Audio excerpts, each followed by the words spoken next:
तो चलिए मैन्योरिंग की ओर बढ़ते हैं और मैन्योरिंग में क्या था वो समझने का प्रयास करते हैं। तो चलो मैन्योरिंग क्या है। All plant require a sufficient supply of mineral nutrients for their growth. भैया हर एक प्लांट को क्या भाई सप्लाई चाहिए न्यूट्रिएंट की। अगर उसको पर्टिकुलर न्यूट्रिएंट नहीं मिलता है तो प्लांट या तो सूख जाएगा या तो फिर वो ग्रो ही नहीं करेगा, वहीं पर ही रुक जाता है।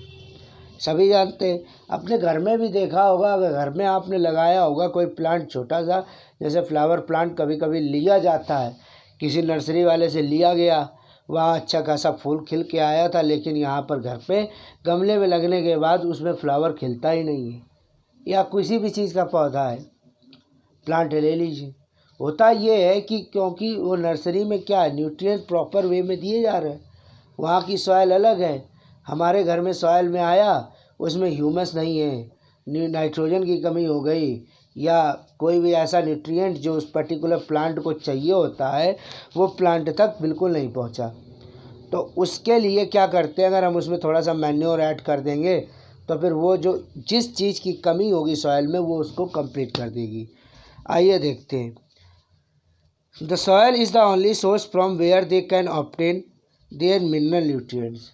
सॉइल एकमात्र ऐसी सोर्स है जहाँ से प्लांट बाई प्लांट सॉइल में लगाए जाते हैं, तो सॉइल से ही अपने न्यूट्रिएंट्स लेंगे। तो क्या है, the continuous cultivation of the same type of crop makes it efficient in mineral nutrients. अगर एक ही खेत में बार बार आप गेहूँ बोते रहोगे, या बार बार जैसे एक बार गेहूँ बोया उसके तुरंत बाद फिर गेहूँ बो दिया, या तुरंत बाद गेहूँ फिर चावल बोया फिर चावल बो दिया फिर चावल बो दिया, होता क्या है कि वो मिट्टी जो उस पर्टिकुलर न्यूट्रिएंट की ज़रूरत होती है उस फसल के लिए वो पूरी तरीके से ख़त्म। तो अब उस मिट्टी में क्या होता है कि वो पूरी तरीके से फसल में ख़त्म कर देती है। अब देखो, जब फसल में उस न्यूट्रिएंट वो पूरा ख़त्म हो जाएगा तो अगर हम उसमें दूसरी कोई फसल करना चाहेंगे जिसमें वो न्यूट्रिएंट की ज़रूरत है जो मिट्टी में बचा नहीं है, तो हमें कहाँ से मिलेगा। तो उसके लिए वो न्यूट्रिएंट हमें बनाना पड़ता है, उसे सॉइल में मिक्स करना पड़ता है। तो उसको मिक्स करने के दो तरीके दिए गए। एक तो सिंपल सी बात है नेचुरल, भैया जो बायोलॉजिकल है बायोडिग्रेडेबल है कंपोस्ट, उसका यूज़ करते हैं, और दूसरा है मैन मेड फर्टिलाइजर्स का यूज़ करते हैं। तो आइए देखते हैं भाई। In this case soil fertility requires the application of manure और फर्टिलाइज़र। भैया जब मैन्योर और फर्टिलाइज़र हम लोग उसमें ऐड करते हैं तो उसी को क्या कहते हैं, मैन्योरिंग कहते हैं। Manuring helps to build up the mineral content of the soil for healthy growth of crop. अब कंपोस्ट क्या है, the nutrient in the soil can be enriched by the following methods.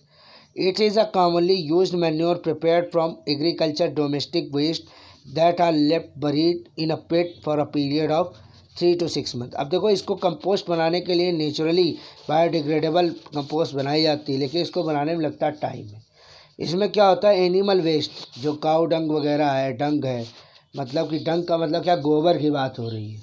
जितना भी भैंस का गोबर हो या गाय का गोबर हो उन सबको इकट्ठा करिए। और जो एग्रीकल्चरल वेस्ट है, भाई खेती एक फसल काटी उसके बाद कई सारा वेस्ट पड़ा रह जाता खेतों में, तो वो वेस्ट मिला के उसको 3 से 6 महीने के लिए हमें एक पिट में बंद करके रखना है, बहुत ज़्यादा। फिर उसके बाद उसको निकालना, फिर उसको फील्ड में अप्लाई करना है।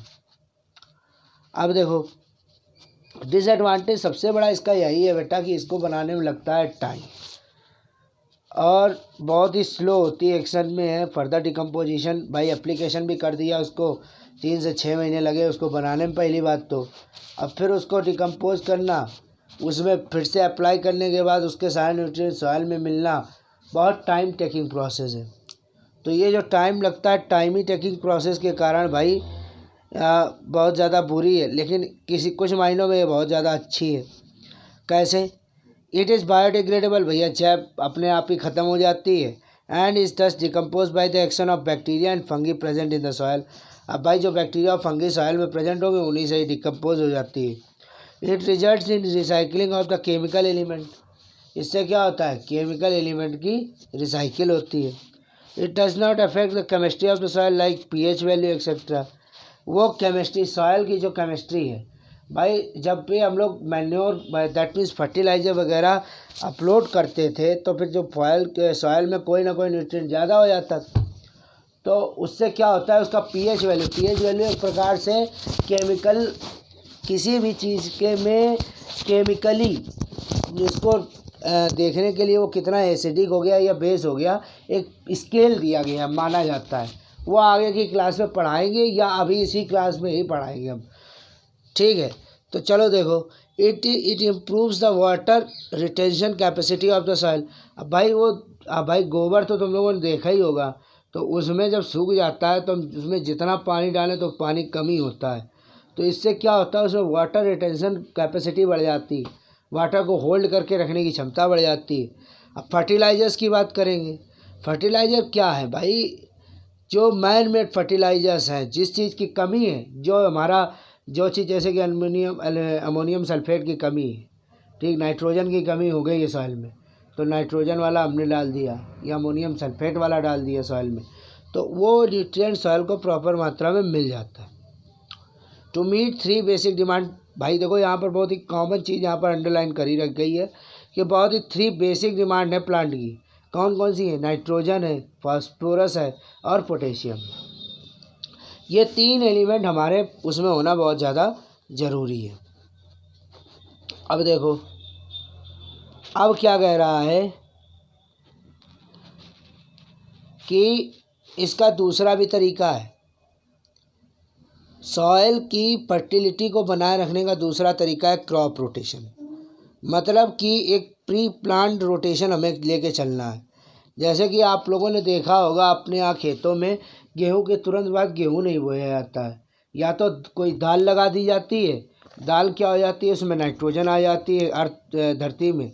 दालों का काम क्या होता है वो अभी अगले चैप्टर में पढ़ाएंगे कि जो लेग्यूमे प्लांट होते हैं, अभी लेग्यूमे प्लांट कौन से हैं, जो बीन्स वाले प्लांट होते हैं जिसमें फली होती है, वह सारी फली वाले प्लांट जब बोए जाते हैं तो सॉइल में नाइट्रोजन की कंटेंट को वो बढ़ा देते हैं। तो नाइट्रोजन के कंटेंट को बढ़ा देते हैं,